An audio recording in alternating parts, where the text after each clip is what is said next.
Bonjour à toutes et à tous, ici c'est Havard et on se retrouve pour une nouvelle vidéo sur la chaîne Eureka. J'espère que vous allez bien.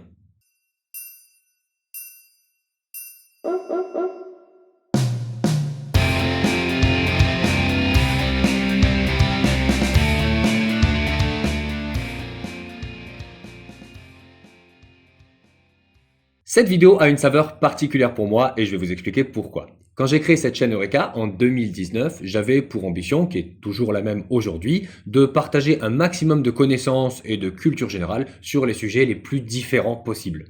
J'avais donc créé une liste de thèmes en fonction de mes envies du moment et surtout un peu à l'aveugle. À l'époque, je n'avais encore jamais tenu une caméra de ma vie et je ne savais pas trop où j'allais. Et je n'étais pas là à cette époque. Ouais, mais ça c'était plutôt pas mal finalement. Avec un petit peu de recul, car même si la chaîne est créée depuis 2019, les premières vidéos datent d'avril de cette année, je me rends compte qu'il y a des thèmes qui sont plus difficiles à traiter que d'autres et je pense notamment à celui des lieux étranges. Alors même si plusieurs épisodes sont déjà écrits sur ce thème, encore une fois faut garder à l'esprit que j'écris des vidéos depuis 2019, il nécessite pour la grande majorité d'entre eux que je voyage et la chaîne Eureka ne me permet pas de financer ça. Pas encore. Ah bah tu vois que tu peux être sympa quand tu veux. Je vais donc le retirer provisoirement de la liste des thèmes abordables au profit d'un autre, et celui-ci, je ne sais même pas pourquoi il n'y est pas depuis le début, celui de l'univers du jeu.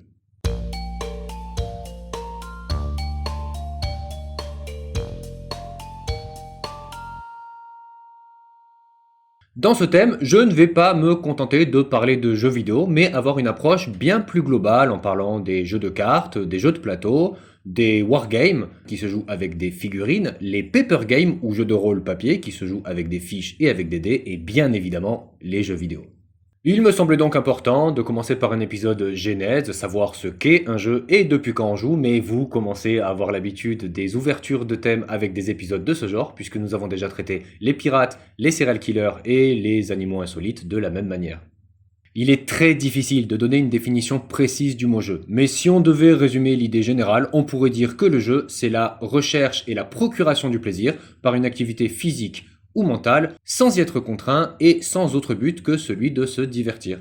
Je valide, on n'est pas très loin de la définition officielle donnée par le Larousse. La rousse, c'est une femme? Tu lui as parlé de le gris? Allez, ça recommence. Par contre, l'étymologie du mot est plus simple à retracer. Jeu provient du latin jocus, qui veut dire plaisir ou divertissement, et qui a donné le mot joke en anglais. On utilise un autre mot latin, ludos, qui donnera plus tard les termes ludique et vidéoludique.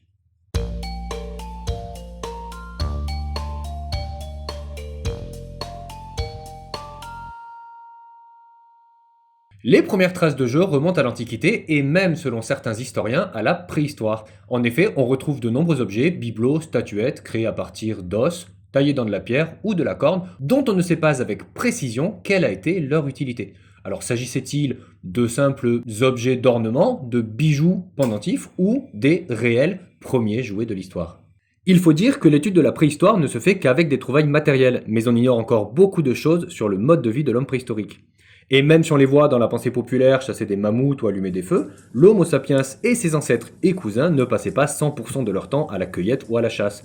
Il est donc très facile de les imaginer jouer avec des cailloux ou de penser que leurs enfants pouvaient posséder des jouets.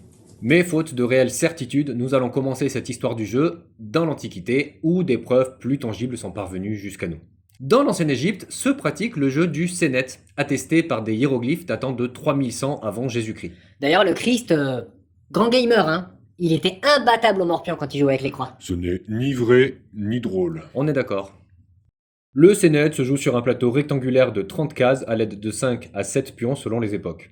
Et malgré ses similitudes avec les dames ou les échecs, on n'est pas encore sur un jeu de stratégie, mais bien sur un jeu de parcours à la manière du backgammon ou du jeu de loi sur lesquels on reviendra plus tard. Bien que les règles exactes ne soient pas connues, des recherches menées par Timothy Kendall et Robert Charles Bell grâce à des textes anciens ont permis d'en discerner l'essentiel. Les pions ne seraient pas régis par des déplacements stratégiques, mais par un lancer de l'ancêtre du dé, l'astragale, une sorte d'osselet.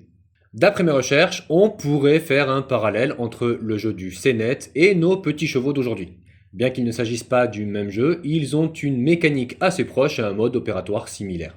On retrouve également des peintures représentant certains pharaons et leurs reines comme Néfertari en train de jouer au Sénet. Des jeux entiers avec plateaux et pions sont même laissés en offrande dans la tombe de certains d'entre eux, comme Amenhotep III.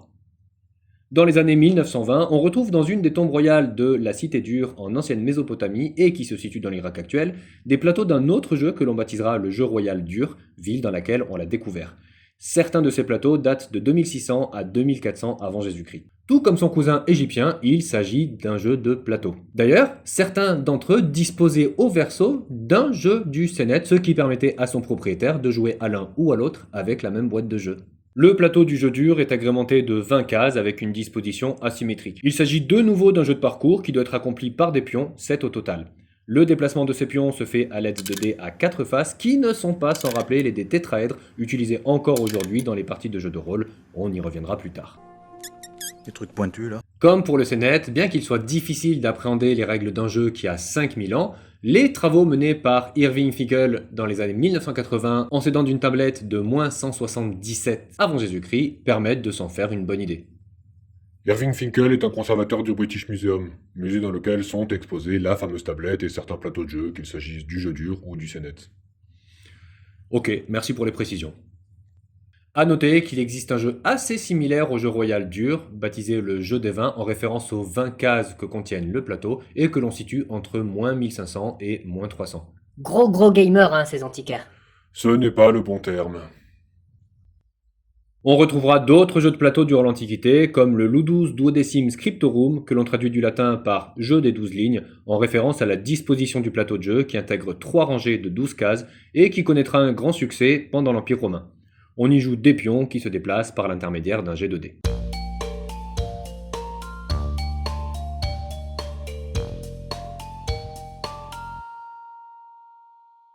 Au Moyen-Âge, les jeux de plateau se répandent à travers le monde. Ils continuent d'évoluer et certains se pratiquent encore aujourd'hui, comme par exemple le backgammon qui découle plus ou moins de tous les jeux de plateau dont nous avons parlé précédemment, et même du tabula, qui veut dire table en latin et qui a donné la locution jeu de table. Rien à voir avec le taboulé, j'imagine. À ton avis ? Les grandes explorations et autres transhumances opérées à l'époque permettent de s'ouvrir à la culture mondiale et agrémentera le jeu de plusieurs divertissements jusqu'alors inconnus. C'est au 8e siècle par exemple que l'Europe entend parler des échecs. Si l'origine et la date exacte de la création des échecs restent difficiles à préciser, on sait qu'ils proviennent d'Asie, où de très nombreuses versions y sont attestées dès le 3e siècle, notamment en Inde, en Chine ou en Perse. Mais je ne vais pas m'étendre sur le jeu car je compte bien en faire un épisode à part entière sur cette chaîne en temps voulu. On va simplement résumer en disant que les échecs deviennent très populaires à partir du 12e siècle, popularité qui ne cessera de croître. D'ailleurs, à l'époque, on ne pouvait pas encore s'abonner à cette chaîne pour ne louper aucun contenu ou pour soutenir énormément son créateur et lui permettre de sortir davantage de vidéos avec une meilleure qualité. Heureusement pour nous tous, aujourd'hui, c'est possible. Tu attends qu'il s'abonne avant de continuer, j'imagine? Le procédé ressemble un peu à la prise d'otage quand même. Le XIIe siècle connaît aussi ce que l'on appelle des protosports, des jeux plus physiques qui auraient leur place dans un épisode sur le thème des sports insolites. On peut citer notamment la soule en France, un des ancêtres du football, mais aussi des jeux de tir à l'arc, entre autres disciplines. Au XIVe siècle apparaît le jeu de cartes, vraisemblablement originaire d'Asie via la route de la soie. Les cartes sont un nouveau support de jeu plutôt qu'un jeu à part entière, comme l'était le plateau pour tous ceux cités précédemment dans cet épisode. Il existe ainsi de très nombreux formats de cartes avec des couleurs et désignations différentes et plusieurs jeux qui auront chacun leurs règles. On peut citer parmi eux le piquet ou le tarot par exemple, dont j'aimerais bien faire un épisode à part entière un de ces jours. Ça commence à faire pas mal de trucs à tourner là, hein. Et alors, t'en as déjà marre ? Ah non.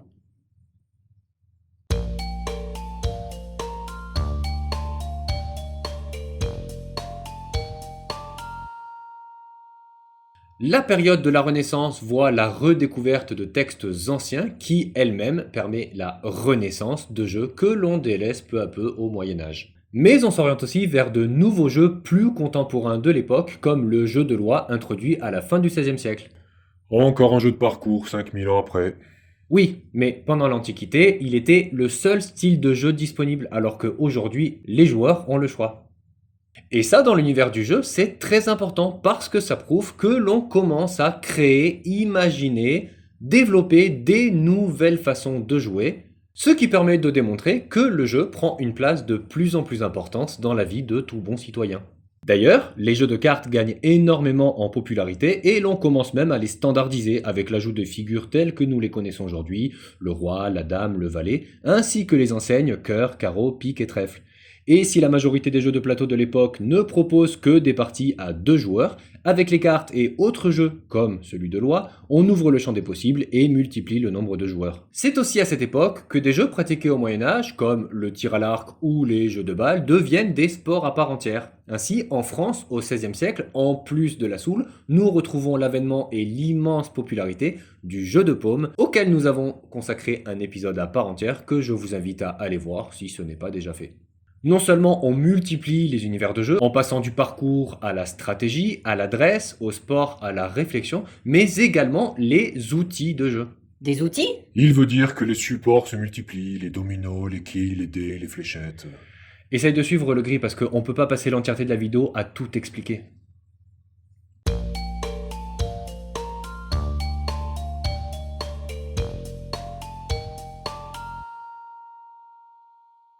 L'histoire nous enseigne donc que le jeu ne date pas d'hier et qu'il n'est pas prêt de s'arrêter.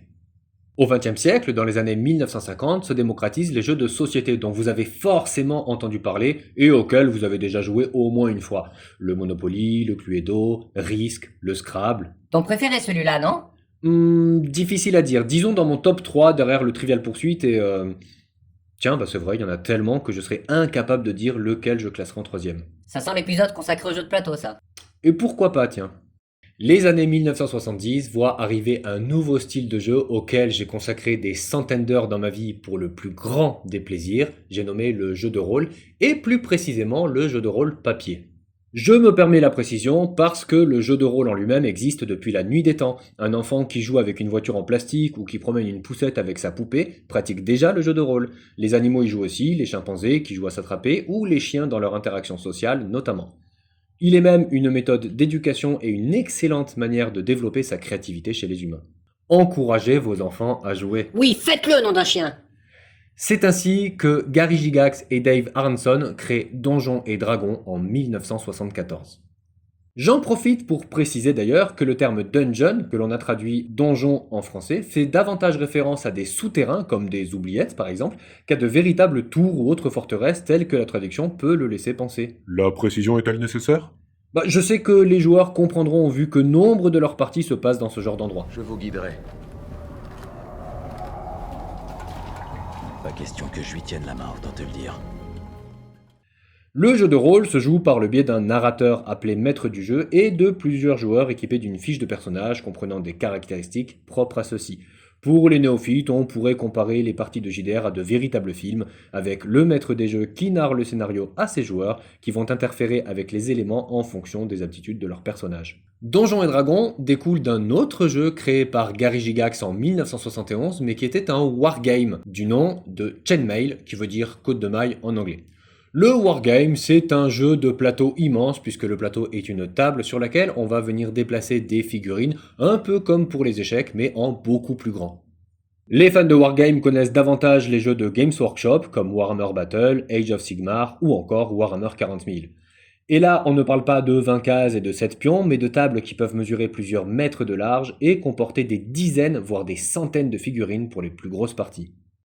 J'imagine que je ne surprendrai personne en annonçant que de toute façon je compte bien faire un épisode consacré à Donjons et Dragons et un autre à Games Workshop et l'ensemble des jeux de sa licence sur cette chaîne. Décidément, t'as bien fait de le rajouter ce thème, hein.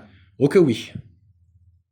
Et tout ça nous conduit inexorablement vers notre prochain sujet. Des univers de plus en plus vastes et étoffés, des systèmes de jeu de plus en plus créatifs, une communauté de joueurs de plus en plus importante et la technologie qui pointe le bout de son nez, il n'en fallait pas plus pour créer le jeu vidéo.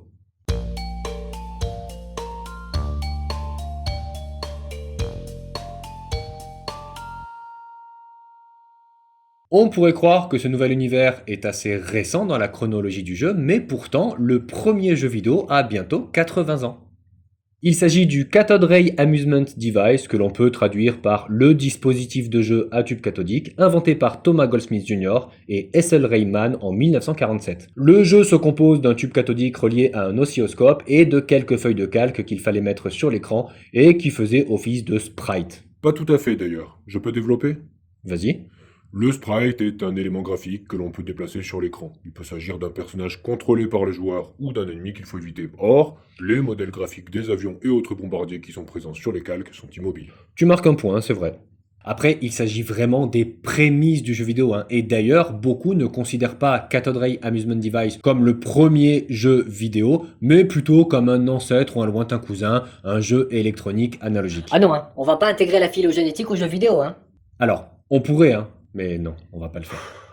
En 1950, en revanche, on a un vrai jeu vidéo qui se joue sur un ordinateur. Bertie the Brain est un jeu de morpion qui, à l'instar de ceux qui se jouaient sur papier avant cette invention, consiste à placer des ronds ou des croix jusqu'à pouvoir faire une ligne complète sans être bloqué par son adversaire. D'ailleurs, si vous jouez à Bertie the Brain, votre adversaire, c'est l'ordinateur en lui-même. Ce qui répond à une question que personne ne se pose, mais bon, tant pis. Oui, l'intelligence artificielle existe depuis les années 1950. Et même un peu avant, puisque à l'exposition universelle de New York en 1940, Andrew Condon dévoile une machine capable de battre l'être humain au jeu de Nîmes. Au quoi? Le jeu de Nîmes est un jeu dont on retrouve les premières traces en Afrique et en Asie très loin en arrière et qui parvient en Europe dès le XVIe siècle. Pour faire simple au niveau des règles, il s'agit d'un jeu dans lequel un ensemble de pièces de bois est posé sur une table. L'objectif est de ramasser ces pièces par 1, par 2 ou par 3 jusqu'à ce qu'il n'y en ait plus. Le perdant est celui qui sera contraint par son adversaire de prendre le ou les derniers bouts de bois. Ce jeu a d'ailleurs été popularisé à la télé par l'émission Fort Boyard. Je pense que le Havard du montage t'a devancé. Mais revenons-en à nos jeux vidéo. Les années 1950 à 1970 foisonnent d'expériences dans le domaine. Un jeu de tennis qui cette fois se joue à 2 en 1958 et répondant au nom de Tennis for Two, puis Space War en 1962 qui est le premier jeu de tir avec, cette fois on peut le dire, un sprite en forme de vaisseau dirigé par le joueur. On verra apparaître le prototype de la toute première console de jeu en 1968 et même des bornes d'arcade et leurs jeux en 1971 comme par exemple Galaxy Game ou Computer Space.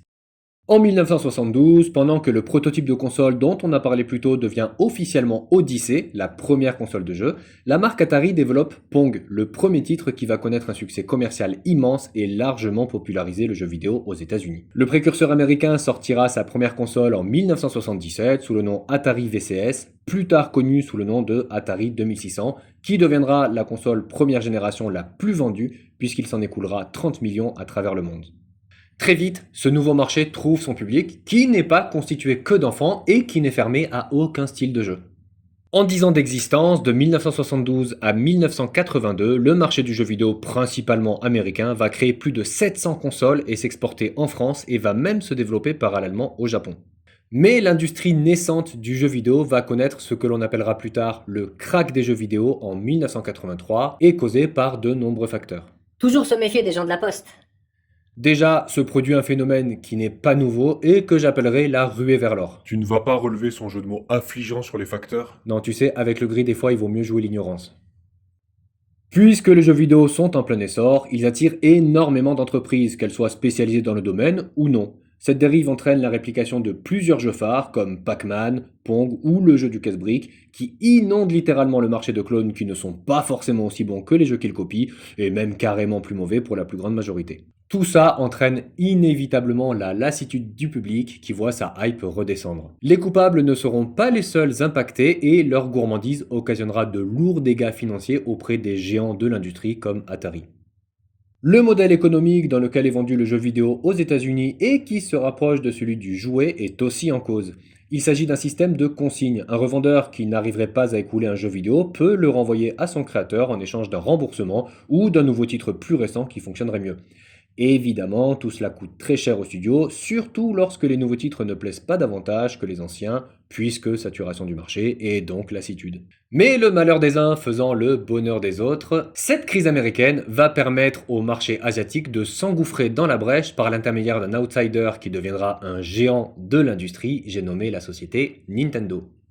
À sa création en 1889, la société Nippon ne faisait évidemment pas dans le jeu vidéo. En effet, la petite société artisanale créée par Yamauchi Fusajiro se destine d'abord à la vente de cartes à jouer nommées Hanafuda au Japon.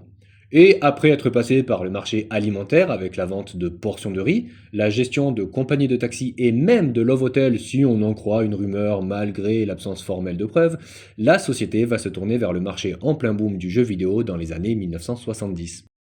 Après avoir essuyé les plâtres avec des Games Watch, sorte de petites consoles de poche munies d'écrans à cristaux liquides et des bornes arcade qui verront la naissance de Donkey Kong et du personnage de Mario, Nintendo se lance dans la création de consoles de salon qui aboutira à la naissance de la Famicom, pour Family Computer, en 1983 au Japon, et de sa version occidentale en 1985, la Nintendo Entertainment System, plus connue sous l'acronyme NES. Le succès est immédiatement au rendez-vous. La console propose son titre phare en 1985, baptisé Super Mario Bros, qui se vendra à plus de 40 millions d'exemplaires à travers le monde. Fort de son succès, Nintendo récidive en 1990 et sort la Super Famicom, que nous connaîtrons sous une autre version plus tard en Europe, la Super NES, qui se vendra à 50 millions d'exemplaires. C'est aussi à cette époque que va naître la grande guerre entre les deux géants de l'industrie, Nintendo et Sega. L'un sort la Super NES, l'autre la Mega Drive. Puis sur le marché des consoles portables sort en 1989 le Game Boy de Nintendo, suivi par la Game Gear de Sega un an plus tard. La guerre du plombier rouge contre le hérisson bleu continuera pendant plusieurs années. L'air de rien, on est déjà à la 5e génération des consoles de jeux vidéo. Et cette nouvelle ère va connaître l'arrivée d'un nouveau challenger avec la société Sony. Le plus drôle, c'est que Nintendo et Sega, les deux leaders du marché des jeux vidéo, ont joué un rôle direct dans la création et la naissance de leurs concurrents. L'homme a toujours créé sa propre némésis. Ok, c'est un petit peu solennel pour un sujet comme les jeux vidéo, mais ok, on garde. À la base, Nintendo et Sony devaient sortir la nouvelle génération de consoles Famicom équipées d'un lecteur CD, mais de nombreux désaccords et une petite réaction d'orgueil de la part de Nintendo va faire avorter le projet. Sony proposera une alliance avec le concurrent Sega pour mettre à leur profit son expertise sur le support CD, mais celui-ci préférera snober le nouvel arrivé.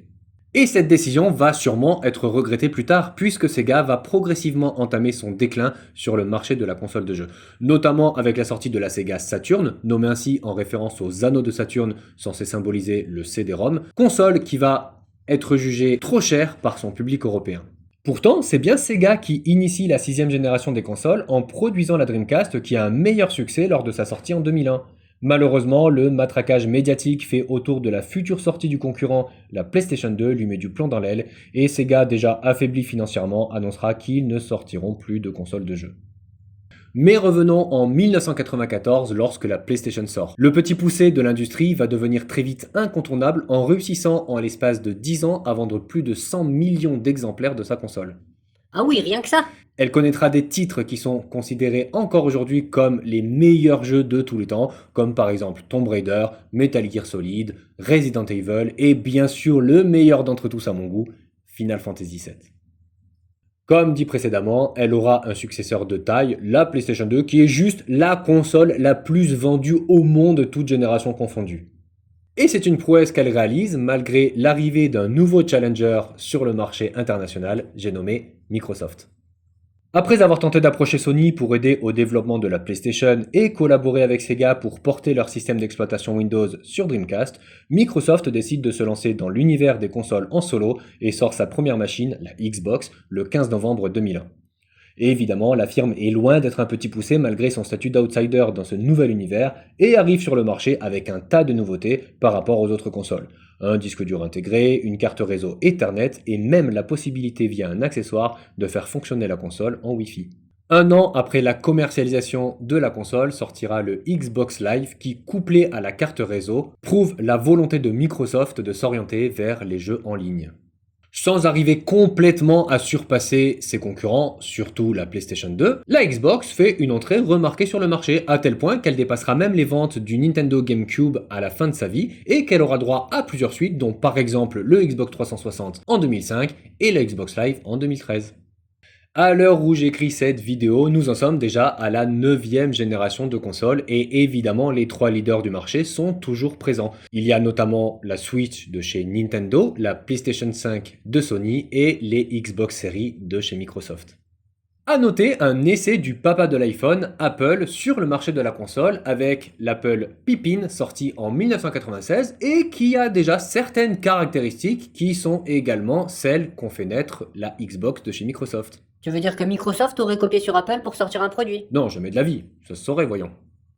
La console d'Apple est conçue comme un ordinateur pour les jeux vidéo, donnant à la console une config plutôt correcte pour l'époque, la possibilité de se connecter à Internet et le support CD avec un lecteur CD-ROM. Et évidemment, malgré la ressemblance à l'écrit, le nom de la console n'a rien à voir avec un Hobbit de la comté, mais fait référence à une variété de pommes, la Newton Pippin. Il faut rappeler qu'en 1996, la PlayStation n'est sortie que depuis un an et la Xbox n'est même pas encore en projet. Donc trouver une console qui réunit support CD, config PC et connectivité Internet est loin d'être anodin, et c'est plutôt novateur l'air de rien. Malheureusement, écrasée par la forte concurrence de la Nintendo 64, la PlayStation et la Saturn, et sans un catalogue de jeux aussi fourni ni titres vraiment porteurs, la console ne décollera jamais et tombera même dans l'oubli. Bon, à l'écriture de cette vidéo, je me rends compte qu'on a quand même passé énormément de temps sur les consoles de jeux, et ce malgré le fait que j'essaie d'être concis et de ne pas trop apporter de détails au point qu'on en perde le fil. Mais il est important de constater deux choses. La première, c'est que le marché du jeu vidéo devient un immense business avec à sa tête des géants de l'univers vidéoludique. Et la deuxième, c'est que porté par ces géants, le business du jeu vidéo et des consoles est en constante évolution et n'est pas prêt de s'arrêter. Au-delà du marché des consoles, les années 1990 vont être marquées par l'arrivée du MMORPG, le nouveau jeu de rôle massivement multijoueur dont il est préférable que je consacre un épisode à part entière pour ne pas rallonger la vidéo, et l'e-sport qui va faire rentrer le jeu vidéo sur la scène compétitive et qui réunira un maximum de personnes lors de ces événements. On peut citer notamment le World Championship League of Legends 2022 qui voit s'affronter des joueurs du monde entier sur le jeu du même nom, League of Legends, un MOBA qui se joue sur PC. Et que tu n'as jamais essayé malgré sa notoriété. Oui, mais ça viendra. La compétition sera suivie par énormément de spectateurs avec un pic de connexion de presque 5,2 millions de personnes. Alors ok, on est loin du 1,5 milliard de téléspectateurs durant la finale de Coupe du Monde 2022 France-Argentine, mais ça reste quand même très honorable. Pour finir sur le jeu vidéo, il peut avoir mauvaise presse auprès d'un certain public. On dénonce le fait qu'il soit violent, le nombre d'heures que les gens peuvent passer à y jouer, et la mauvaise influence qu'il pourrait avoir sur un public plus jeune. Mais on oublie qu'il est aussi utilisé dans le domaine éducatif, par exemple avec des jeux qui apprennent aux enfants à compter ou à distinguer les couleurs, que certains jeux de simulation sont utilisés dans le domaine de l'apprentissage professionnel et même dans le domaine médical, soit pour faire connaître une maladie ou son traitement, soit pour faire travailler le cerveau, notamment avec l'aide de la réalité virtuelle. À noter que de très nombreuses initiatives verront le jour, comme celle du The Event. Bien qu'il ne concerne pas uniquement le jeu vidéo, celui-ci y a une très grande place. Il permet de récolter des fonds qui seront versés à plusieurs associations au fil des ans, comme la Croix-Rouge française, Médecins sans frontières ou Action contre la faim, entre autres. Rien que cette année, le The Event 2024 a récolté plus de 10 millions d'euros. Qu'il soit constitué de pierres ou de pixels, le jeu a pris une place dans nos vies très importante et ce depuis plus de 5000 ans. En plus de l'immense plaisir qu'il procure, il stimule les fonctions cognitives comme la mémoire, la logique ou la créativité. Il a également un aspect social important et favorise les interactions avec les autres et réduit considérablement notre stress quotidien.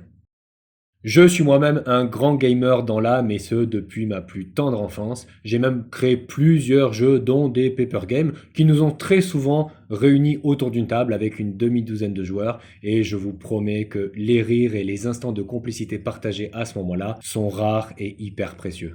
Je vous laisse me dire en commentaire quelle place le jeu a dans votre vie, qu'il soit vidéo ou autre, et me dire à quel jeu vous jouez si vous êtes des gamers. Profitez-en pour me dire également en commentaire le nom du thème que vous souhaitez voir abordé lors des prochaines vidéos afin que je puisse le préparer et vous le soumettre le plus vite possible.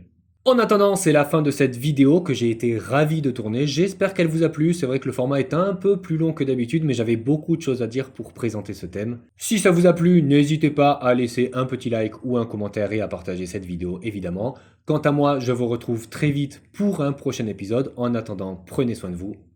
Ciao!